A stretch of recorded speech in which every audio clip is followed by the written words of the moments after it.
new series, I should say, Gangs of London, which I think is out on the 23rd of this month, 23rd of April, 2020. Shortly. Yeah, and you yourself are in there as a villain again, Ray. I don't know where this comes from, but you know, I mean, it seems to work for you, brother. Man, what can I say? So I know you can't. We'll put this out after the show anyway. Okay, so do speak freely. Nothing will come out until after the show has been released. But that was working with the stunt coordinator Jude Poyer, who you've given me. Ironic, I met Jude Poyer 20 years ago or more. I was actually working over in Hong Kong, and I was staying with him in Hong Kong in his apartment. I was working on a film, got an acting part, playing a Russian villain. Was that the knockoff Van Damme, and Rob Ryan? Now, I know I've heard John. Wait. Like an hound, like that. I remember that. Now, I'm not going to go into this because I don't want to infringe on copyright rules, etc., etc. But I remember this, and we're not going to go into details because, quite frankly, we don't. But didn't you did receive some rather interesting sex tips from Mr. Van Damme in between takes, didn't you? There was a conversation. It just sort of took that turn. Now, we can't give away Jean-Claude's secret sex tips. There's probably copyright on that. Now, you told me, all the viewers, I'm sorry, you just going to have to leave this up to your own imagination. But I'll tell you this, right? I have a type in life which is smoking hot and batshit crazy. And I am pretty much like trisexual, like anything really, except incest or folk dancing. That's it. That's where I draw the line. But bottom line is, these tips, they were so next level. They were so out there that I have never had the guts to try them, Ray, and never will. Because I reckon I'd probably end up getting stabbed if I suggested it. A ruin relationship, trust me. But that's just that is an interesting aside. Like I said, you are a man of many, many stories. Many of them we cannot tell for legal and whatever reasons, and we don't want to be getting sued on it.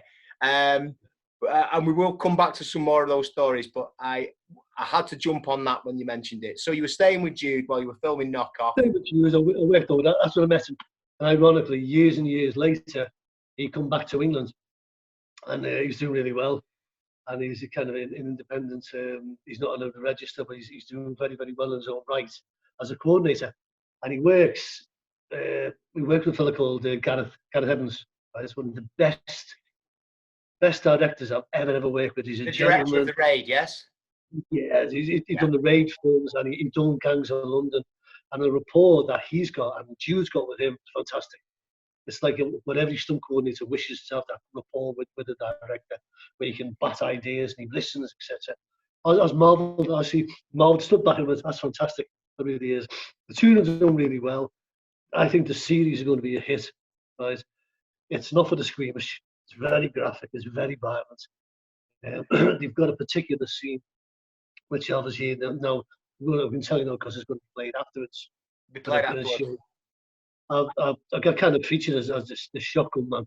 Right? Everyone's got machine guns, and I get depicted. I've got a shotgun, right? And I'm let loose with a little bag of hand grenades in a gypsy encampment.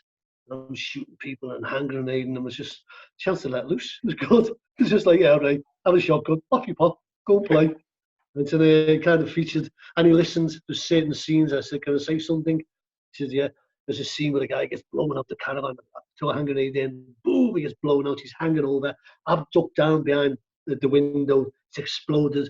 One of the stuntmen has flew out, partially out, he's all burnt, like a little burnt crisp, right? And I said to the director, I said, can I say something? He says, yeah. I said, because I'm crouched down and he's leaning over and his head's above me, I said, to get the character of this character that you want with the shotgun, callous, yeah. I was going to suggest it. He said, yeah, what is it? I said, when he's hanging there, right, he's not quite dead yet, but just to show how basically evil this guy is and like merciless, he kind of looks up like that. He stares at him with his like head, he's like, right, and he just stares him kind of detached for a while, and then goes, boom, shooting, which I think you'll be able to show. Like, but there's no need to. He should just left him alone, but he revels in it. And then he goes on with hand grenades and shooting people left, right, centre. And it's a good, nice little bit of feature all through the movie. So I'm basically a Paul every now and again. And I really, really enjoyed it. I really enjoyed working with that crew and everything. It was really special. Do you know what, Ray? Just I'm listening to you speak, mate. I'm thinking that your next movie that you write, maybe it should be a romantic comedy set in Oxfordshire, maybe something with Hugh Grant in mind. Do you know what I mean? I'm just the more I hear you talk about your fight choreography and your exploits, the more I'm thinking. You do me down as comedy in me. Right. Silver, get ready for 4 weddings and a whole lot of funerals. I want to see that movie, Ray.